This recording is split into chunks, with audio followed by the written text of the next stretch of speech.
नमस्कार, मैं रामकेश पेपलावत। आप सभी का मेरे YouTube चैनल में हार्दिक स्वागत है। चैनल को सब्सक्राइब करें और बेल आइकन को जरूर दबा लें।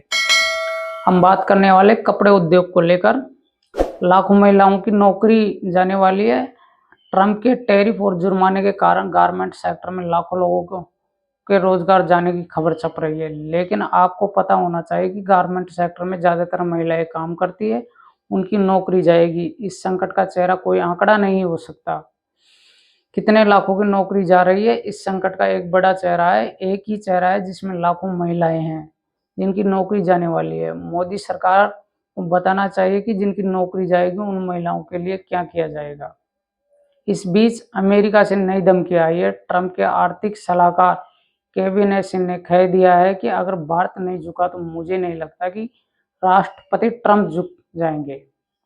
ट्रंप के ट्रेजरी सचिव स्टॉक बेसिन ने भी कहा है, रूस के तेल के कारण नहीं बल्कि ट्रंप और मोदी के जटिल रिश्तों के कारण हो रहा है। तो ये जटिलता क्यों है, किस तरफ से है? क्या दोनों लोगों के हम के कारण लाखों लोगों की नौकरी दांव पर लगाई जा सकती है? गारमेंट सेक्टर हवाई नहीं है, यह सीधे और अप्रत्यक्ष रूप से 15 करोड़ लोगों के रोजगार देता है। भारत के कई शहर इसके बदौलत रोशन है।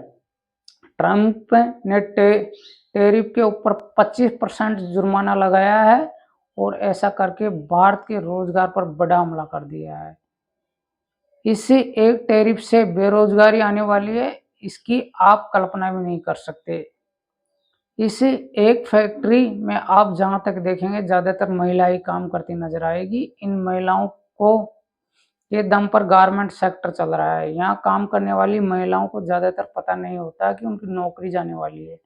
किसी को बच्चे की फीस के लिए, किसी को उनके बच्चों की शादी के लिए पैसा जमा करने हैं। क्या दिल्ली में किसी को फर्क पड़ता है कि कुछ हफ्तों में, कुछ दिनों में लाखों लोगों की नौकरियां जाने वाली है? अकेले कर्नाटक में 10 से 12 लाख महिलाएं एक ही सेक्टर में काम करती है और कर्नाटक में काफी बड़ा कपड़ा उद्योग है।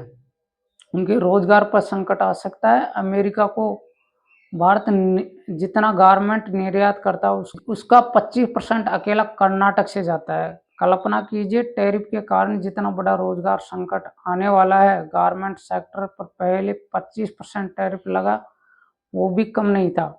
फिर भी इस सेक्टर के लोग अमेरिका में बड़ी कंपनियों से बातचीत कर रहे थे कि 6 से 7% लागत घटाकर कुछ किया जा सकता है। लेकिन रूस से तेल खरीदने के कारण 25% अतिरिक्त जुर्माना लगा दिया गया, जिसके बाद अब सारे विकल्प बंद हो गए हैं। भारत के कपड़ा निर्यातकों ने लंबे दौर के संघर्ष के बाद कई देशों में तैयार कपड़ों को मात देकर अपनी जगह बनाई थी। अमेरिका जाने वाला तैयार कपड़ा अच्छी और हाई क्वालिटी का कपड़ा होता है। उनकी डिजाइन अलग होती है, इस वजह से काफी महंगा भी होता है। प्रधानमंत्री को साफ करना चाहिए कि उनकी नीति क्या है। क्या स्वदेशी का बोर्ड लगाकर ट्रंप से मुकाबला किया जा सकता है?